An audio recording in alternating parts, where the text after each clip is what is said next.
Nagbago na ako. Hindi na ako yung dating ako. Hindi na ako kupal. Tangina, palaging walang natitira sa sahod ko ah. Tangina, pangako ko sa sarili ko to. Magtitipid na ako!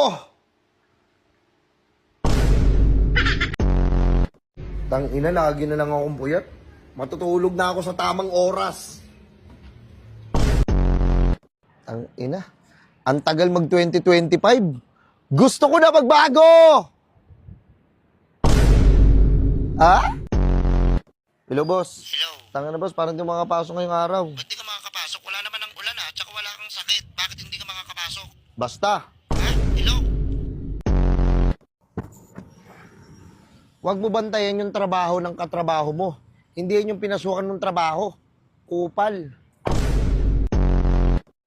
Pag may pera ka, matuto kang magtipid. Hindi yung gastos ka ng gastos. Puking ina mo. Kupal ka ba?